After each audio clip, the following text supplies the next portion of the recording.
much like we want every vote to count. It's also very important that we count every citizen when it comes time for the census. This is not just about representation in Congress, it's also about being sure that we have the dollars that Ohio deserves. Federal dollars are distributed based on the number of people located in each state. It seems that in this country there are a community of color, the immigrant communities are growing, and it's important that we all each be counted. And it means dollars per person, per year, till the next census. But also it shows that we as communities that are growing, the diversity of the United States is here. So it's important for our community, but it's important for the entire United States as well.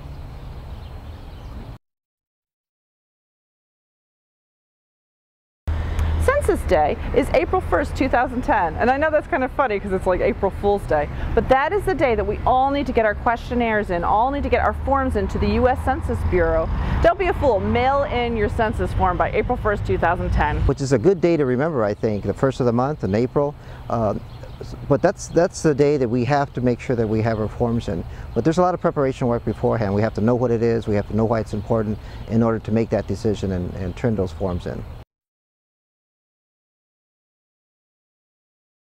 Only 10 questions on the census questionnaire this year. This is a short form, so it should take 10 minutes. It's 10 questions in 10 minutes every 10 years. So you do it in 2010, you're not going to have to worry about it again until 2020. The first census was taken in 1790 to determine the number of representatives that each state would actually have. Now this is really important because every 10 years since then we've done exactly that. We've counted the number of people across the land to get a snapshot of the United States and determine how many representatives each state should actually have. And I think that's very important because here in Ohio there's a possibility of losing representation, 1 or 2 perhaps seats in Congress. What's interesting, I've lived in Ohio for 23 years now, and I've seen the Hispanic, the Latino community grow, but not just the Hispanic community. Here in Columbus, we know there's a large Somali community, and so for some groups of people, this may be something new.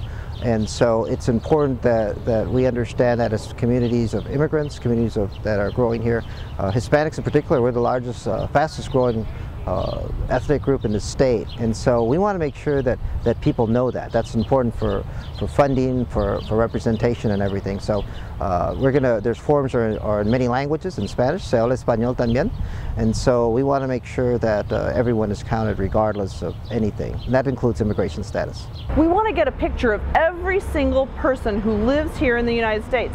Now that of course includes citizens, it includes people who are undocumented, young, old, people that are homeless, people that are traveling.